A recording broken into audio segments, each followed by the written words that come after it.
Hello guys, this is Sunny Gulve. आज हम बात करने वाले हैं एलिमेंट्स ऑफ कॉस्ट की। कल के वीडियो में हमने बात की थी कि भाई फाइनेंशियल अकाउंटिंग और कॉस्ट अकाउंटिंग के बीच में क्या फ़र्क होता है। तो ये आज जो हम पढ़ने जा रहे हैं ये भी कॉस्ट अकाउंटिंग का ही एक पार्ट है। तो शुरू करते हैं। सबसे पहले दो तरीके की कॉस्ट होंगी। जो भी आप गुड्स मैन्युफैक्चर करेंगे या सर्विस देंगे उसके अंदर दो तरीके की कॉस्ट होगी। एक होगी डायरेक्ट और इनडायरेक्ट। डायरेक्ट कॉस्ट ऐसी है जो कि आप फाइनल जो प्रोडक्ट यूज़ करते हैं उसमें वो डायरेक्टली जो चीज़ कंट्रीब्यूट कर रही है उसको हम डायरेक्ट कॉस्ट में लेंगे।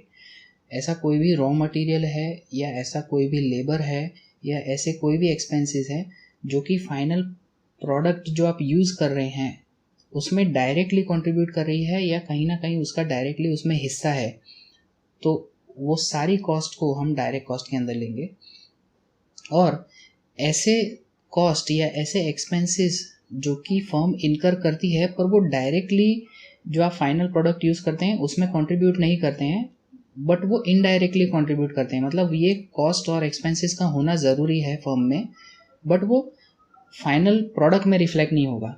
ऐसे सारे कॉस्ट और एक्सपेंसेस को हम कहाँ में लेंगे? इनडायरेक्ट में। ठीक है, उसमें भी तीन हम बाइफर्केशन करेंगे। रॉ मटेरियल आएगा, रॉ मटेरियल यानी कि स्टॉक भी बोल सकते हैं, दूसरा लेबर आएगा और तीसरा उसके अलावा के सारे एक्सपेंसेस। अब ये जो इनडायरेक्ट कॉस्ट होती है उसको हम एक और नाम देते हैं जिसको हम बोलते हैं ओवरहेड्स। ठीक है, अब ये ओवरहेड्स तीन जगह पे होते हैं। एक तो जहाँ पे प्रोडक्ट बन रहा है उसको हम फैक्ट्री या प्लांट बोलते हैं, तो फैक्ट्री ओवरहेड्स बोलते हैं। उसके अलावा प्लांट के अलावा क्या होता है? कंपनी का ऑफिस भी होता है जहाँ से सारी चीज़ें कंट्रोल होती है या जहाँ पे मैनेजमेंट बैठता है। ठीक है, तो वहाँ पे जो भी एक्सपेंसेस होते हैं उसको हम बोलते हैं ऑफिस ओवरहेड्स। और उसके बाद जो फाइनल प्रोडक्ट बन जाता है उसके लिए एडवर्टाइजमेंट, सेलिंग एंड डिस्ट्रीब्यूशन, ये सारे चीज़ों से रिलेटेड जो कॉस्ट होते हैं उसको हम बोलते हैं सेलिंग एंड डिस्ट्रीब्यूशन ओवरहेड्स। ठीक है, तो बेसिकली ये जो इनडायरेक्ट एक्सपेंसेस है वही ओवरहेड्स एक्सपेंसेस है। उसको हमने खाली तीन अलग अलग स्टेजेस में डिवाइड कर लिया है। ओवरहेड फैक्ट्री लेवल पे होंगे, ऑफिस लेवल पे होंगे and selling and distribution level पे होंगे। और ये तीनों ओवरहेड्स जो हैं उसके अंदर फिर ये तीन बाइफर्केशन हम कर सकते हैं। बेसिकली मैं बोलना ये चाह रहा हूँ कि ये जो तीन ओवरहेड एक्सपेंसेस है फैक्ट्री, ऑफिस एंड एस&डी, उसमें भी हम ये तीन लिख सकते हैं। जैसे फैक्ट्री के अंदर मैं रॉ मटेरियल, लेबर और एक्सपेंस लिख सकता हूँ। ऑफिस लेवल पे भी कुछ स्टॉक या raw material, labour and expenses होगा। फिर एस&डी, सेलिंग एंड डिस्ट्रीब्यूशन वाले स्टेज पे भी कुछ raw material, labour and expenses होगा। तो इस तरीके से टोटल हमारे पास 9 इनडायरेक्ट एक्सपेंसेस आते हैं। ठीक है, तो यही जो डायग्राम है उसको मैं ऐसे भी बता सकता हूँ। इनडायरेक्ट या ओवरहेड एक्सपेंसेस जो कि मैंने अभी बताए, फैक्ट्री, ऑफिस एंड एस&डी, और ये तीनों के नीचे हर एक लेवल पे, factory, office and selling and distribution level पे मैं ये raw material, labour and expenses बता सकता हूँ। ठीक है, तो ये तीन एक्सपेंसेस और तीनों लेवल पे तो टोटल 9 एक्सपेंसेस हो गए। ठीक है, तो इस तरीके का कुछ स्ट्रक्चर होता है कॉस्ट के बाइफर्केशन में। ठीक है, अब हम हर एक लेवल को अलग से देखते हैं। सबसे पहले मैं एग्जांपल लेने वाला हूँ कार मैन्युफैक्चरिंग का। ठीक है, तो ये एक कंपनी है जो कि ये कार मैन्युफैक्चर कर रही है, उसकी ये असेंबली लाइन है। ठीक है, तो इससे रिलेटेड कौन से डायरेक्ट और इनडायरेक्ट एक्सपेंसेस हो सकते हैं वो सारे हम देखेंगे। तो सबसे पहले हम बात करेंगे डायरेक्ट कॉस्ट की। उसमें सबसे पहला है रॉ मटेरियल। तो ये कार बनाने के लिए कौन सा रॉ मटेरियल यूज़ होगा? स्टील यूज़ होगा, रबर यूज़ होगा, ग्लास यूज़ होगा, paint and other chemicals, other tools, ऐसी कुछ चीज़ें होंगी जो कंपनी डायरेक्ट नहीं बनाती है। जैसे ये इसके अंदर वो हेडलाइट्स डालेंगी, हॉर्न डालेंगी, तो ऐसा ज़रूरी नहीं है कि कंपनी खुद का हेडलाइट और खुद का हॉर्न बनाए। वो किसी और कंपनी को कॉन्ट्रैक्ट दे देगी और वहाँ से वो ला के डायरेक्टली कार में फिट कर देगी। बट फिर भी वो चीज़, वो हॉर्न और वो हेडलाइट डायरेक्टली कार में यूज़ हो रही है तो वो सारे डायरेक्ट कॉस्ट के अंदर आएंगे। ठीक है, तो रॉ मटेरियल के अंदर ये सारी चीज़ें आएंगी। सेकंड, लेबर के अंदर आएंगे प्रोडक्शन लाइन वर्कर, मतलब ऐसे लोग जो डायरेक्टली ये कार को मैन्युफैक्चर करने में अपना लेबर दे रहे हैं। ठीक है, तो प्रोडक्शन लाइन वर्कर जितने भी लोग यहाँ पे होंगे जो कि फाइनल प्रोडक्ट बनाने में मदद करने वाले हैं, उसको हम डायरेक्ट लेबर एक्सपेंसेस में गिनेंगे। देन थर्ड, उसके अलावा के एक्सपेंसेस जो कि फाइनल प्रोडक्ट में कंट्रीब्यूशन दे रहे हैं, जैसे कि इलेक्ट्रिसिटी ये मशीन्स यूज़ करेंगे और उसकी वजह से ये कार बन रही है, तो ऑब्वियसली वो जितनी इलेक्ट्रिसिटी ये मशीन्स ने यूज़ की वो डायरेक्ट में आएगी। देन डेप्रिसिएशन ऑफ मशीनरी, मतलब ये जो मशीनरी है ये कंपनी का फिक्स असेट है, ठीक है, और ये फाइनल प्रोडक्ट बनाने के लिए ये खुद का वियर एंड टीयर कर रहा है ये मशीन, ठीक है। तो खुद के वियर एंड टीयर से उसका क्या होगा, डेप्रिसिएशन होगा। तो वो डेप्रिसिएशन होने की वजह से ही तो ये कार बन रही है, ठीक है। तो ये वाला जो डेप्रिसिएशन एक्सपेंस है इसका, ये वाले मशीन का, ये भी डायरेक्टली कंट्रीब्यूट करता है कार को बनाने के लिए, ठीक है। तो वो भी डायरेक्ट एक्सपेंस में आएगा। तो बेसिकली मैं कहना ये चाह रहा हूँ कि मेजरली हम हर एक जगह पे, कोई भी जगह पे कॉस्ट को 3 पार्ट में ही डिवाइड करने वाले हैं। एक तो है स्टॉक, एक है लेबर और एक है इन दोनों के अलावा के एक्सपेंसेस।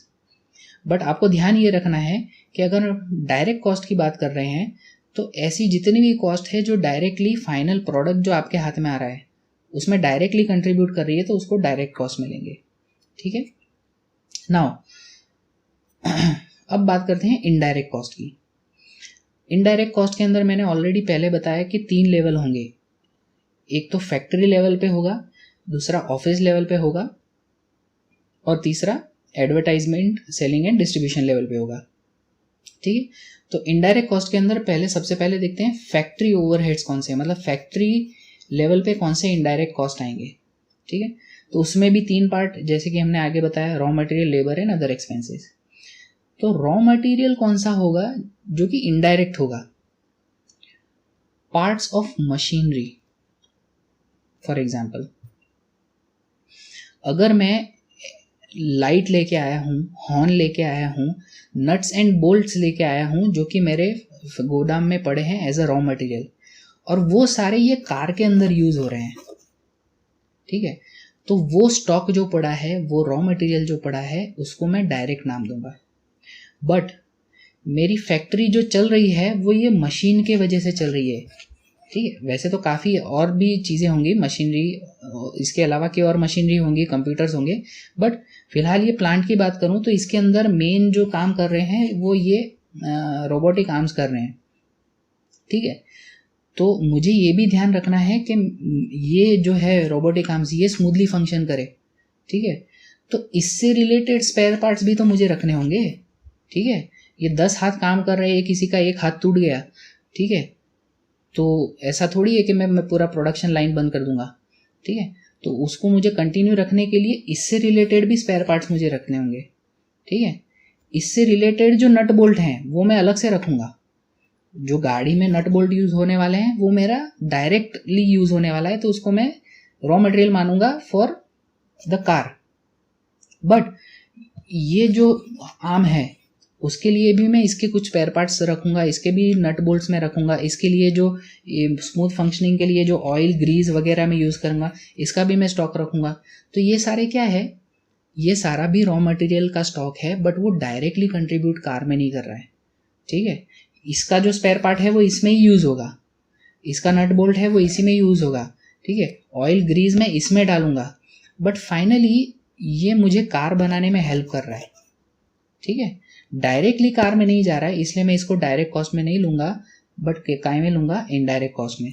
तो ये हमारे जो फैक्ट्री ओवरहेड्स हैं उसमें रॉ मटेरियल में कौन सा आएगा, जैसे मैंने अभी बताया वो रोबोटिक आर्म था, उसके जो मशीनरी के जो पार्ट्स हैं उसका भी मैं स्टॉक रखूंगा। उसमें मुझे रोज ऑयल एंड ग्रीस डालना है उसको स्मूथ चलाने के लिए, उसका भी मैं स्टॉक रखूंगा, ठीक है। उसके जो हाथ जो कई बार ढीले अगर पड़ जाए तो उसको टाइट करने के लिए मुझे नट बोल्ट रखना पड़ेंगे, लूज टूल्स रखना पड़ेंगे, वो भी मैं रखूंगा, ठीक है। तो ये भी रॉ मटेरियल है, बट डायरेक्टली कार में यूज नहीं हो रहा है, इनडायरेक्टली उससे कार बनाने में मदद मिल रही है। तो ये कैसे रॉ मटेरियल आएंगे, इनडायरेक्ट कॉस्ट में, ठीक है। और ये फैक्ट्री लेवल पे यूज हो रहे हैं, तो इसको हम किस में कंसिडर करेंगे, फैक्ट्री ओवरहेड्स में। Then second, labour. यहाँ पे मैंने वर्ड यूज़ किया है प्लांट वर्कर्स। आप देखिए डायरेक्ट वाले में मैंने क्या यूज़ किया था, प्रोडक्शन लाइन वर्कर्स, ऐसे वर्कर्स जो डायरेक्टली कार बना रहे हैं या कार मैन्युफैक्चरिंग में मदद कर रहे हैं, ठीक है। ये प्लांट वर्कर है, मतलब प्लांट पे हैं बट डायरेक्टली कार बनाने में यूज़फुल नहीं है। मान लो किसी ने वहाँ पे कोई एक वर्कर रखा हो जो लोगों को चाय पानी पिलाता हो, ठीक है, ये जो यहाँ पे सब मशीनरी हैं उसकी साफ़ सफाई करता हो, ठीक है, तो उसको हम क्या बोलेंगे, प्लांट वर्कर्स। बट वो डायरेक्टली कंट्रीब्यूट नहीं कर रहे हैं इसलिए इनडायरेक्ट कॉस्ट, और फैक्ट्री लेवल पे हैं इसलिए फैक्ट्री ओवरहेड में आएंगे। उसके अलावा प्लांट की देख रेख रखने के लिए उन्होंने कोई वॉचमैन रखा है तो वो भी आएगा, ठीक है। देन फैक्ट्री लेवल पे ऐसे इनडायरेक्ट एक्सपेंसेस कौन से आएंगे, जैसे ये जो फैक्ट्री है इसकी जो जगह है ये आपने अगर खुद के नाम पे है तो ठीक है, बट अगर रेंट पे ले रखी है या लीज पे ले रखी है तो उसका आपको पेमेंट देना पड़ेगा, ठीक है। फिर डेप्रिसिएशन ऑफ बिल्डिंग, ठीक है, यहाँ पे हमने लिया था डेप्रिसिएशन ऑफ मशीनरी, वो डायरेक्ट में था। क्यों? क्योंकि मशीनरी खुद घिस रही है कार बनाने के लिए, ठीक है, तो वो डायरेक्टली कंट्रीब्यूट कर रही है कार बनाने में, बट बिल्डिंग डायरेक्टली कंट्रीब्यूट नहीं करता, तो डेप्रिसिएशन वाला जो बिल्डिंग का एक्सपेंस है वो यहाँ पे आएगा। उसके अलावा आपने जो ये सब चीज़ों का स्टॉक का और मशीनरी का और बिल्डिंग का जो इंश्योरेंस लेके रखा होगा वो आएगा।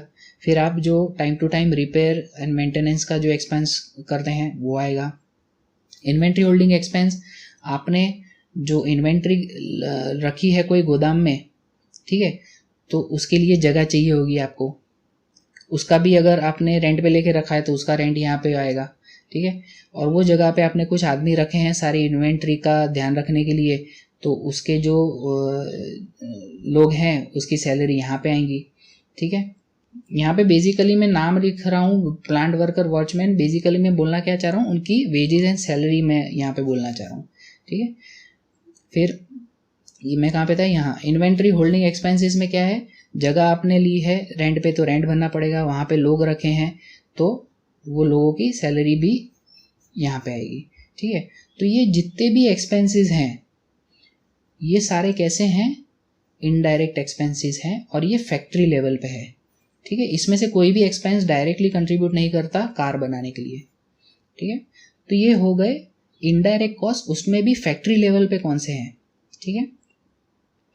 देन हमने देखा आगे बात की कि भाई प्लांट में तो गाड़ियाँ बनती रहेगी, बट उसके साथ वो कंपनी का एक ऑफिस भी होगा जहाँ पे एम्प्लॉयज़ होंगे, मैनेजर्स होंगे जो ये सब चीज़ें प्लान कर रहे होंगे, ठीक है। ऑफिस वर्क जो है बेसिकली हम बोलते हैं वो सारा यहाँ पे कर रहे होंगे, ठीक है। तो अब हम जो दूसरे एक्सपेंसेस देखेंगे इनडायरेक्ट एक्सपेंस, वो ऑफिस लेवल पे होंगे, तो उसको हम बोलेंगे ऑफिस ओवरहेड्स। तो यहाँ पे कौन कौन से आएंगे, अब ऑफिस के अंदर तो तुम कौन सी चीज़ का स्टॉक रखोगे, पेन पेपर इस टाइप की जो स्टेशनरी है ज़्यादा से ज़्यादा वही स्टॉक रखोगे, ठीक है। तो वो सारी चीज़ें जो हैं वो यहाँ पे आएंगी। यहाँ पे एग्जैक्टली उसको रॉ मटेरियल तो नहीं बोल सकते हैं, मैंने नाम RM दिया है, बट उसको स्टॉक ऑफ मटेरियल ऐसा कुछ बोल सकते हैं, ठीक है। तो ऑफिस लेवल पे तुमको ये चीज़ों की ज़रूरत पड़ेगी।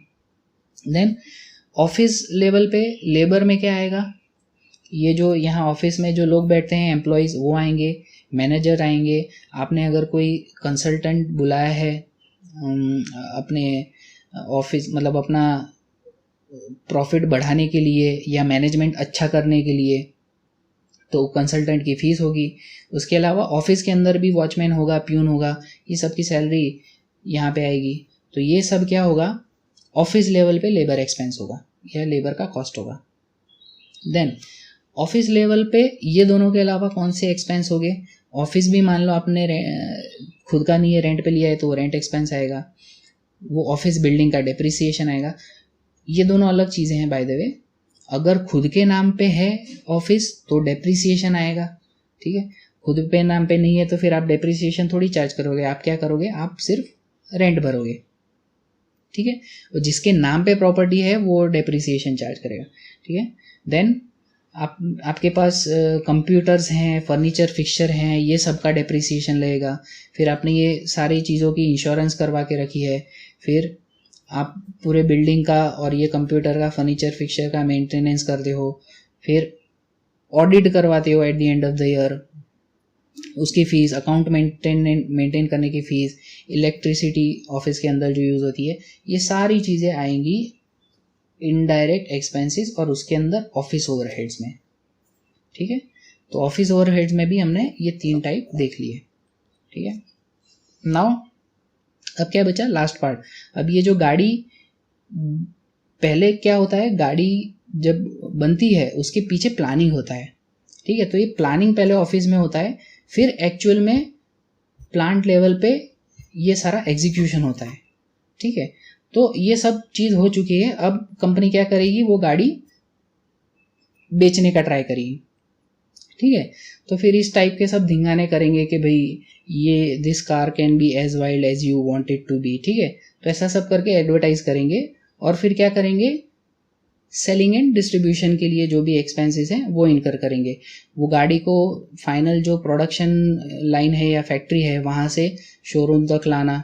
ठीक है, फिर उसके ब्रोशर वगैरह छापना, फिर लोगों को बताना कि भाई हमारी ये कार लॉन्च हो रही है, फिर सेलिब्रिटीज़ को बुलाना, ये सब उसका सेलिंग, डिस्ट्रीब्यूशन, एडवर्टाइजमेंट, ये टाइप का काम रहता है। तो अब हम देखेंगे सेलिंग, डिस्ट्रीब्यूशन, ओवरहेड्स, उसमें क्या क्या आएगा।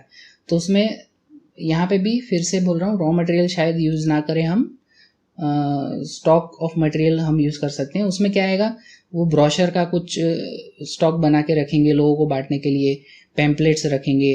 अब यहाँ पे गाड़ी को तो हम पैक करके नहीं भेजते हैं, बट इन जनरल अगर दूसरी कोई प्रोडक्ट है तो उसको पैकिंग के लिए कुछ मटेरियल चाहिए होगा, जो अपने होलसेलर से वहाँ तक पहुँचाने के लिए। ठीक है, तो ये सारे जो स्टॉक चाहिए होगा वो यहाँ पे आएगा, ये सारा इनडायरेक्ट है। देन लेबर, मार्केटिंग के लिए मार्केटिंग के लोग चाहिए। उसके बाद तुम्हारा जो प्रोडक्ट बन गया उसके लिए सेल्समैन चाहिए बेचने के लिए। फिर डिस्ट्रीब्यूशन करने के लिए, अपने होलसेलर तक पहुंचाने के लिए अपना खुद का ड्राइवर चाहिए। तो ये सारे जो लोग हैं उनका जो वेजेस है वो काय में आएगा, इनडायरेक्ट लेबर, और किसके अंडर आएगा, S&D overheads. Then final S&D overheads में उसके ये दोनों के अलावा के एक्सपेंसेस क्या होंगे, एडवर्टाइजमेंट कॉस्ट, आपने जो टीवी पे किया या पेपर में या कहीं पे भी किया। फिर ट्रांजिट इंश्योरेंस, गाड़ी को एक जगह से दूसरी जगह ले जा रहे हो, या तो कोई भी आपका जो फिनिश गुड है एक जगह से दूसरी जगह ले जा रहे हो, उसका इंश्योरेंस। आपने उसके लिए अपने व्हीकल रखे हैं, उसका डेप्रिसिएशन एंड इंश्योरेंस। फिर फिनिश गुड आपने बना के रखा है, ये जो गाड़ियाँ सारी हो जाएगी बन के, तो उसको रखने के लिए एक जगह चाहिए होगी। तो वो जो फिनिश गुड इन्वेंट्री आपने रखी है वो होल्ड करने के जितने भी एक्सपेंसेस हैं, हालांकि उसके अंदर जो लोग काम कर रहे होंगे उसके एक्सपेंस ऊपर ऐड हो जाएंगे, बट उसके अलावा के जो एक्सपेंसेस हैं, उसका रेंट है, उसकी इलेक्ट्रिसिटी है, वो सब यहाँ पे आएगा। ठीक है, तो बेसिकली इतने टाइप के कॉस्ट और एक्सपेंसेस होते हैं। तो जब हम ये कॉस्टिंग देखेंगे आगे, उसके एग्जांपल्स देखेंगे, तो उसके अंदर हम जो फाइनल उसका कॉस्टिंग निकालेंगे उसमें इसी तरीके का हम बाइफर्केशन देखेंगे। ठीक है, डायरेक्ट, इनडायरेक्ट, उसके अंदर raw material, labour and overheads. ठीक है, तो ये था आज का lecture. Thank you for watching the video. Have a great day.